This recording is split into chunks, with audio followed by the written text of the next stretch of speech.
¿Se puede reinstalar a un trabajador despedido en periodo de prueba? Juristas, eso es lo que vamos a ver en este video. Juristas, ¿cómo andan? Yo soy el doctor Esteban Diego de Albuquerque, abogado laboralista y docente hace ya casi 10 años en la Facultad de Derecho en la Universidad de Buenos Aires. Hoy conmigo tengo al doctor Fernando Gelbert. Estimado, ¿cómo andás? ¿Qué tal? Un gusto, doctor. ¿Cómo andás, estimado? El doctor también es abogado laboralista, también es asesor sindical. De hecho, nos cruzamos mucho en tribunales viendo el tema de medidas cautelares, etcétera, etcétera. Y también es docente de la Universidad de Buenos Aires, de la Facultad de Derecho. De hecho, ahí nos conocimos hará 3, 4 años cursando la carrera docente. Para los que no saben, la carrera docente es como un profesorado que tiene la UBA, la Facultad de Derecho. Es una carrera que dura 2 años donde nos enseñan a perfeccionarnos en el arte de enseñar. Así que, estimado, es un gran placer tenerte acá. Un gusto para mí también. Juristas, hoy, me alegra, estimado. Juristas, hoy lo que vamos a hacer va a ser ver el tema del periodo de prueba, el despido en periodo de prueba actualmente en la Argentina y la posibilidad o no de pedir la reinstalación en esos casos. Pero antes, a nosotros nos gusta hacer un raconto para que si alguien se despierta de un coma después de 6 meses, no sé, como Rick en Walking Dead o algo así, sepa más o menos cuáles son las normas más importantes que tenemos que tener en cuenta y por qué este tema del despido en periodo de prueba está debatido. Así que le voy a pedir al doctor que me ayude a contarles un breve raconto de las normas que tienen mucha influencia en lo que estamos viviendo. Por ejemplo, el famoso decreto 297 del DNU del 2020 que habla del ASPO, habla del ASPO. ¿Qué es el ASPO, estimado? Contame. Es el aislamiento social preventivo y obligatorio con el que el Poder Ejecutivo estableció la prohibición de que podamos salir de nuestras casas. Perfecto. Básicamente lo que dice este decreto es que por el tema del COVID-19, por la pandemia, tenemos que permanecer en nuestras casas para evitar esta emergencia sanitaria. Y lo que hace este decreto es prohibir que el trabajador vaya a trabajar y le garantiza íntegramente su salario. Claro que les aclaro que depende del caso. Hay trabajadores exceptuados que sí tienen que ir a trabajar, pero el empleador tiene que tomar medidas. En este contexto económico mundial, digamos, lo que hizo este gobierno, que le festejo mucho, es tratar de proteger al trabajador para que no pierda su fuente de trabajo a lo largo de un montón de normas que les puse acá que vamos a repasar bien rápido y bien brevemente. ¿Te parece, estimado? Me parece importante que primero entendamos por qué el Poder Ejecutivo decidió dictar estas normas especiales, un poco de urgencia, a medida que íbamos conociendo un poco más sobre el coronavirus, que tiene que ver con darle una protección más fuerte al trabajador durante la cuarentena. Y en este sentido, me parece importante que veamos que despedir a una persona durante una pandemia tan inesperada y extraordinaria como la que estamos atravesando es matarlo, porque no es solamente la posibilidad de privarlo de su sustento alimentario, como sucede en épocas de normalidad, sino también que es privarlo de la posibilidad de que pueda salir a buscar un trabajo y aún en el caso que lo logre, las posibilidades de conseguir un trabajo durante esta pandemia son nulas. Sí, estimado, la verdad es una situación muy lamentable la que estamos viviendo a nivel global. Pero quería ir entonces a estas normas que tratan de disuadir al empleador para que no despida al trabajador. La primera que les puse acá en el pizarrón es el decreto 34 de 2019, que después fue prorrogado por el decreto 528 del 2020, los llamados decretos de la doble indemnización. Ya vimos en este canal de YouTube, ahí pueden ver, tanto cuándo corresponde indemnización por despido, cuándo no, de acuerdo a la ley de contrato de trabajo, de acuerdo al régimen general. Y lo que dice esta normativa es que en los casos que corresponda, va a corresponder una doble indemnización para todos esos contratos de trabajo que se hayan iniciado antes del 13 de diciembre del 2019. Esto es muy importante a tenerlo en cuenta. Pero nosotros sabemos que no bastó con esta normativa para proteger al trabajador, estableciendo esta doble indemnización, que repito que no corresponde en todos los casos, pero sí en la mayoría, recuerden de los videos anteriores que vimos, sino que prohibió los despidos, tanto por el DNU 329 del 2020, como por el DNU 487 del 2020, que acá también les pongo la vigencia temporal de cada uno. Y te pregunto, estimado, ¿qué quiere decir que un despido esté prohibido y cuáles despidos están prohibidos? Bueno, como bien decía el doctor, el Poder Ejecutivo reforzó esta medida, ¿no?, respecto de una duplicación de las indemnizaciones con el decreto 329 de 2020, que establece la prohibición de los despidos sin causa o los despidos por fuerza mayor. La consecuencia de despedir a un trabajador sin causa es que ese despido no tiene efecto jurídico alguno, manteniéndose la relación laboral vigente y en las mismas condiciones, establece el decreto 329 del 2020. Por otro lado, también tenemos que señalar que el decreto estableció un plazo, en la idea de que esta pandemia iba a ser temporal. Un primer plazo de 60 días y esto fue prorrogado por otros 60 días con el decreto 487 de 2020. Está bien, juristas. Entonces yo acá de costado le estoy poniendo las fechas de vigencia de cada DNU. Pero lo que quiero significar es que si se despide un trabajador sin causa, este trabajador puede pedir la reinstalación. Y como vamos a ver a continuación, no solo lo puede pedir en un juicio que puede durar 5 o 6 años, sino por medida cautelar. Y ya hay pronunciamientos que se están expidiendo en esta forma. Lo que sí les quiero aclarar es que no todo despido está prohibido, porque técnicamente un despido con justa causa, repito, ya lo vimos en videos anteriores, técnicamente un despido con justa causa sí podría darse en la realidad. Pero lo que está creando estos DNU, estos decretos de necesidad de urgencia, es un régimen de estabilidad, porque ya no está más la estabilidad impropia o llamada el sistema de inestabilidad, donde se lo puede despedir al trabajador y pagarle una suma de dinero, sino que ahora no importa que esté la doble, durante la vigencia de estos DNU tampoco se puede despedir sin causa, y si se lo hace, el trabajador puede pedir la reinstalación, puede pedirlo incluso por medida cautelar. El tema que nos llama hoy es un tema bastante debatido que tiene que ver con el periodo de prueba, porque no hay dudas que si se despide un trabajador que tiene 3 años de antigüedad, sin causa, ese trabajador puede pedir la reinstalación en su puesto de trabajo porque ese despido es nulo y el vínculo se encontraría vigente. Pero, ¿qué pasa? Y te pregunto, estimado, ¿qué pasa con el periodo de prueba? ¿Y qué es el periodo de prueba, ya que estamos hablando de eso? Bueno, como todos saben, durante los primeros 3 meses de una relación laboral, el trabajador se encuentra a prueba, con lo cual el empleador puede despedirlo sin pagar la indemnización por antigüedad.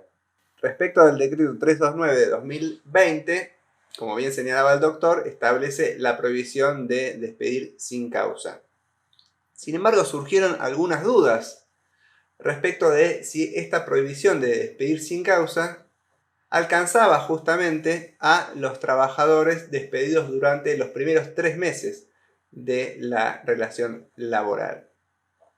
La Justicia Nacional del Trabajo se pronunció, sobre todo los juzgados de primera instancia, echando mano a un viejo principio del derecho, es decir, no hay que distinguir donde la ley no distingue. Por lo tanto, este es uno de los argumentos por los cuales los jueces entendieron que el trabajador despedido durante los 3 primeros meses se encuentra comprendido dentro de la prohibición de despedir sin causa. Exacto, entonces, por un lado tenemos una norma, el 92 bis de la Ley de Contrato de Trabajo, la 2744, que les estoy poniendo acá de costado, que dice que cuando se inicia la relación laboral y el empleador la registra correctamente, durante los primeros 3 meses, dice la ley que les estoy leyendo acá de costada, cualquiera de las partes podrá extinguir la relación laboral durante ese lapso sin expresión de causa, sin derecho a indemnización con motivo de la extinción. O sea, para los que no entienden de esto, es que si te despiden los primeros 3 meses, no te tienen que pagar el 245. Sí te tienen que pagar otras cosas, como una suma correspondiente al preaviso omitido, que es la mitad de lo normal, etcétera, etcétera. Pero lo que dice esta ley este artículo, mejor dicho, del 92 bis, es que no hay que pagar el 245. Pero lo que estamos analizando acá es un decreto posterior que prohíbe todos los despidos y que no diferencia al despido de un trabajador con 2 meses o 5 años. Esta es la clave entonces para determinar si el despido prohibido alcanza o no al trabajador en periodo de prueba, para ver qué norma se tiene que aplicar. Y a mí me gusta citar algo que estuvimos hablando antes con el doctor, es el artículo 9. ¿Te acordás de lo que me contaste?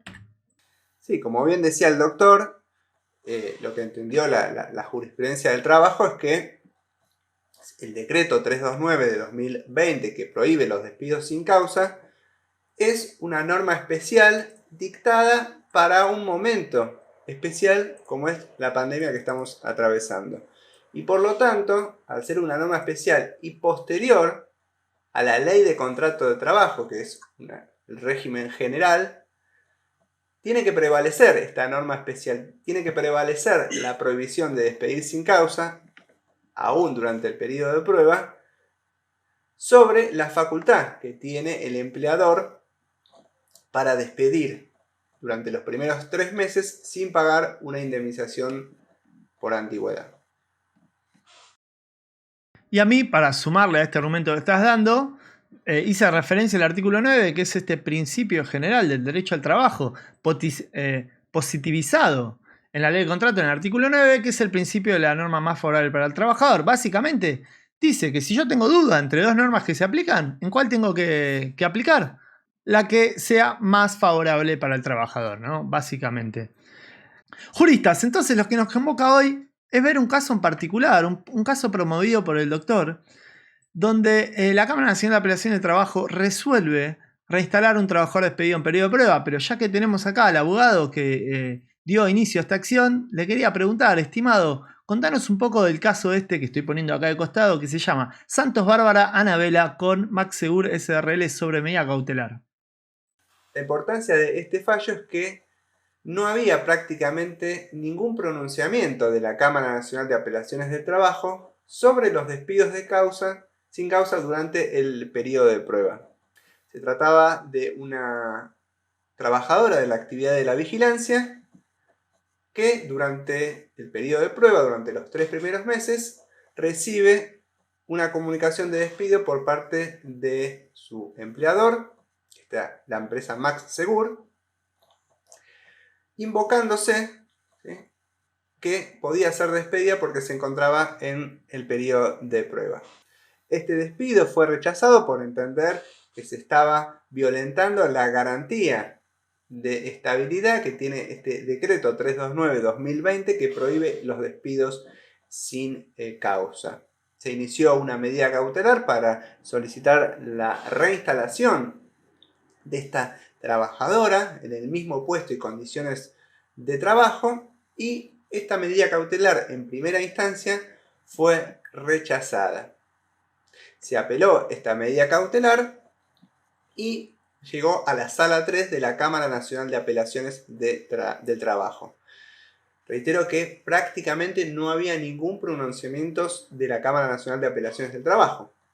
La Sala 3 de la Cámara Nacional de Apelaciones del Trabajo revocó el fallo de primera instancia del Juzgado 48, entendiendo que había que darle una solución rápida, urgente, a una trabajadora que había sido despedida sin causa durante el periodo de prueba. Estimado, y te hago un par de preguntas tipo procesales que capaz son obvias, pero me parece importante para que las conozca el público. La prueba que vos presentaste en la medida cautelar, ¿qué era? ¿Solo el intercambio telegráfico, digamos? Contanos. Sí, en este caso fue solamente el intercambio telegráfico y la constancia de AFIP, del alta de la trabajadora, porque entendemos que se trataba de lo que se dice una cuestión de puro derecho, es decir, una cuestión de debate de normas, es decir, si ese despido estaba autorizado, ¿sí?, de acuerdo a la ley de contrato de trabajo, o si no, si estaba comprendido este despido dentro de la prohibición del despido sin causa. Me parece importante aclarar esto para que entienda el abogado laboralista, la abogada laboralista, qué prueba necesita acompañar en una medida cautelar de estas características. Si ustedes saben que los jueces, para otorgarnos medidas cautelares, nos piden dos requisitos, que es la verosimilitud del derecho y el peligro en la demora. Entonces yo te voy a preguntar a vos, ¿por qué te rechazaron el pedido en primera instancia y qué relación hay con el peligro en la demora y la verosimilitud del derecho? Porque acabamos de decir que la verosimilitud del derecho está totalmente probada con la inscripción a AFIP, que dice la fecha de ingreso del trabajador, que no es algo dudoso ni litigioso, y con el intercambio telegráfico, que demuestra que el empleador despidió en los términos del periodo de prueba y que el trabajador rechazó ese despido. Entonces te pregunto, ¿cuál sería el fundamento de primera instancia para rechazar tal medida cautelar? El fallo de primera instancia había sostenido que había una confusión de esta medida cautelar urgente con lo que puede ser un debate posterior en un juicio con la presencia de la parte empleadora. Y por otro lado, entendió que no se veía con claridad suficiente el peligro en la demora. Ahora bien, el peligro en la demora está dado por el contexto de la pandemia. Es decir, que esa trabajadora pueda tener con la mayor rapidez posible los recursos económicos y para poder afrontar esa pandemia. Con lo cual no se entiende por qué el juzgado de primera instancia no había tenido por acreditado el peligro en la demora. Los que litigamos mucho sabemos que con el tema de las medidas cautelares también a veces tenemos problemas con el objeto de la medida cautelar. Porque muchas veces académicos muy importantes, jueces, nos dicen que rechazan la medida cautelar porque coincide con el fondo. Pero de la lectura del fallo de la sala no comparte ese criterio. No sé si querés opinar algo al respecto. Lo que dice la sala respecto de esto que bien señala el doctor es que aun si hay alguna confusión sobre un futuro juicio, digamos, con la presencia de la parte empleadora, la medida cautelar cumple una función preventiva, que es la reinstalación provisoria de esta trabajadora hasta tanto se decida la cuestión de fondo, hasta tanto se dicte una sentencia definitiva. Es decir, aún aunque coincida con el fondo de la cuestión, debe prevalecer el peligro en la demora, porque si no, la justicia del trabajo va a llegar muy tarde. Tengan en cuenta que estos decretos tienen una vigencia temporal, con lo cual discutir esto cuando los decretos ya no estén vigentes y el empleador pueda volver a despedir, va a tornar esta medida cautelar sin ningún sentido, lo que llamamos abstracta, y el perjuicio para la trabajadora va a ser total. Entonces, la Sala 3 sostuvo que aún dándose esta confusión con la cuestión del juicio principal, con la cuestión de fondo, tiene que prevalecer el derecho de la trabajadora a poder garantizarle el sustento alimentario, ¿sí?, para poder afrontar esta pandemia tan inesperada y extraordinaria por la que estamos pasando. Y por eso decide revocar el fallo de primera instancia y hacer lugar a la medida cautelar. Estimado, me anoté un par de cosas para señalar. Primero, felicitarte una vez más por el logro, por luchar por la trabajadora. También felicitar a los jueces de la Sala 3 que pronunciaron este fallo, porque festejo este tipo de pronunciamientos. Pero más que nada hay dos cosas que quería señalar. Uno, que se nos olvidó decir que la medida cautelar que vos planteaste es inaudita aparte. Para los que no tienen mucha experiencia con medidas cautelares, eso significa que la inicia la parte actora, o sea, el abogado del trabajador, solamente con el trabajador presentando estas pruebas que acabamos de señalar, el intercambio telegráfico, el alta en la FIP, y nada más. No hay traslado de demanda, sino que inaudita aparte tramita todo esto, y lo que esconde después toda esta medida cautelar es un juicio sumarísimo posterior. Entonces algunos jueces lo que hacen es decir, no, pará, no te doy la medida cautelar porque estoy adelantando jurisdicción, porque me estoy pronunciando sobre lo que va a tratar el juicio sumarísimo de fondo, el principal. Pero a mí me gustaría aclarar que en realidad el objeto de la medida cautelar es totalmente distinto al objeto del sumarísimo, porque en la medida cautelar el doctor está pidiendo provisoriamente reinstalar al trabajador en su puesto de trabajo, en este caso la trabajadora en su puesto de trabajo, hasta tanto haya una sentencia en el sumarísimo, en el juicio principal. En cambio, en el juicio principal está pidiendo que se declare nulo un acto jurídico, que sería el despido en periodo de prueba, y que se restablezca a la trabajadora en su puesto de trabajo de forma permanente, además de daños, salarios caídos, etcétera, etcétera, etcétera. En ese ¿Estás sentido, de acuerdo, estimado, con este sí. planteo? Aún así, el objeto es distinto, como bien señalaba el doctor. Y la medida cautelar cumple una función preventiva, les repito.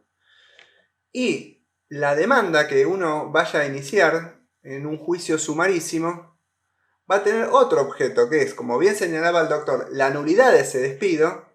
Ese despido no tiene efecto jurídico, por lo tanto tiene que ser nulo. Además, vamos a pedir que se le paguen los salarios, que se fueron devengando, que se fueron acumulando desde que esta trabajadora fue despedida hasta que efectivamente sea reincorporada. Y es muy importante solicitar, y el doctor ahí lo mencionó, una reparación muy importante en concepto de daño moral por haber sido despedida a pesar de que hay una prohibición y en medio de una pandemia, con todo el perjuicio que eso le genera a una trabajadora. Entonces es muy importante además que se repare debidamente el daño moral que se le ocasionó. Y estimado, acá te hago una pregunta que es bastante compleja, así yo voy a saber entender si no la puedes contestar, que tiene que ver con la ejecución de esta medida cautelar. ¿Cómo la ves el tema de la ejecución, del cumplimiento, de la notificación de la misma? Si nos podés dar alguna apreciación del tema. Bueno, en este momento estamos tratando de notificar esta medida cautelar y va a comenzar la etapa de ejecución de esta medida cautelar. Vamos a ver, yo creo que en estos casos los empleadores van a reinstalar porque recuerden que tiene una vigencia temporal esta prohibición. Entonces creo que en general, hay que decirlo, en la Justicia Nacional del Trabajo, la ejecución de las medidas cautelares es un camino muy arduo. Esto daría también para otra charla. Pero yo creo que en estos casos, como el empleador sabe que después va a poder despedir una vez que caiga la vigencia de esta prohibición de despedir que dispuso el Poder Ejecutivo, va a reincorporar sabiendo que después puede despedir. Y ahí comenzará también otro debate, ¿no? Hay una represalia si después el empleador despide a una trabajadora que la justicia ordenó su reincorporación. Vamos a ver cómo se plantea porque es una situación que nunca nadie ha atravesado. Muy buen debate, eso nos va a dejar pensando, la verdad. Muy buena apreciación. Yo también le aclaro a los demás juristas que las formas que tenemos muchas veces de compeler a la otra parte a cumplir una medida cautelar son a veces los astraintes, que es una suma de dinero diaria por cada día de incumplimiento, o incluso, en el peor de los casos, podemos hacer denuncia penal por el delito de desobediencia pública, digamos.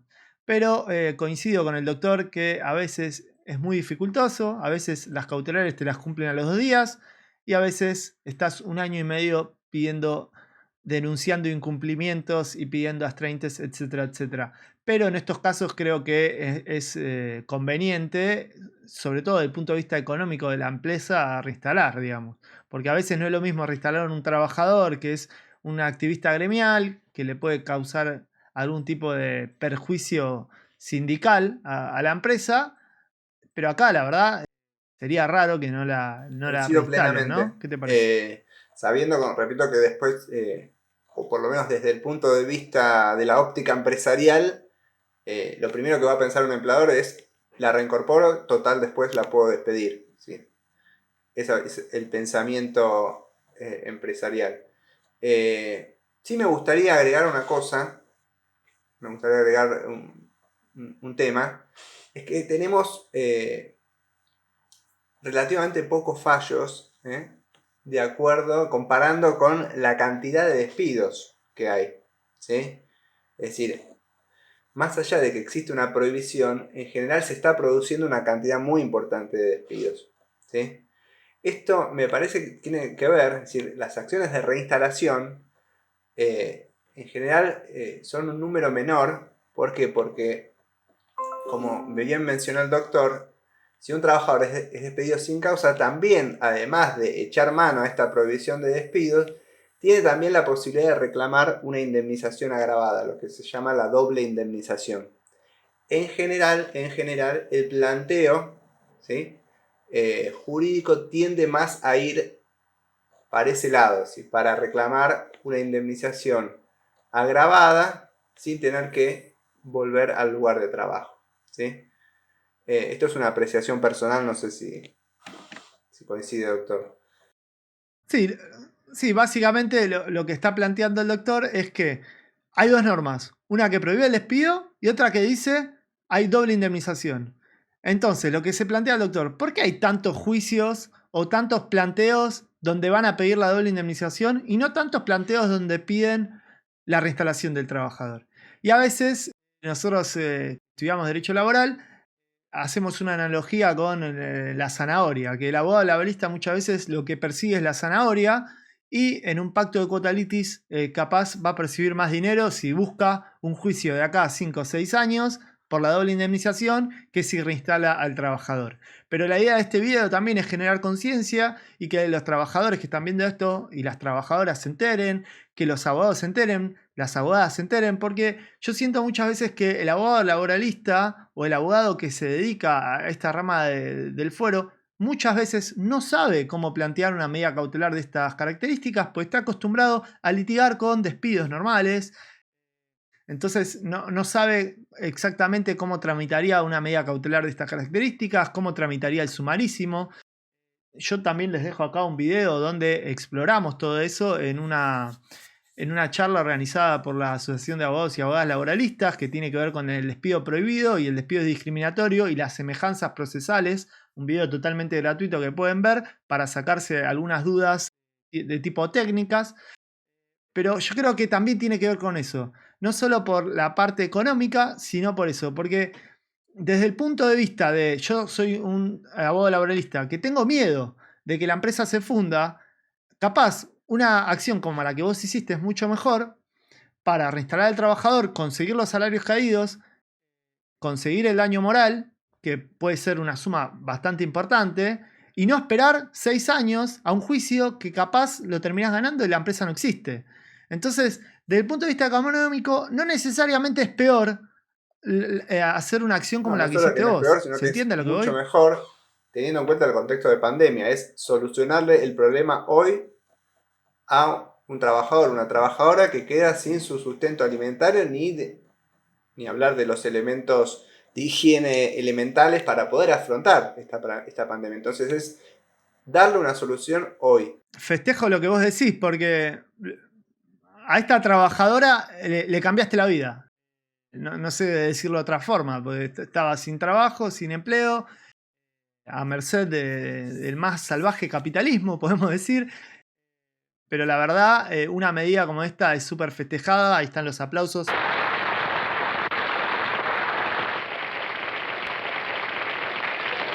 Espero poder editar buenos aplausos, porque a veces con la edición me falta un poco de experiencia, pero los aplausos son para vos, estimado.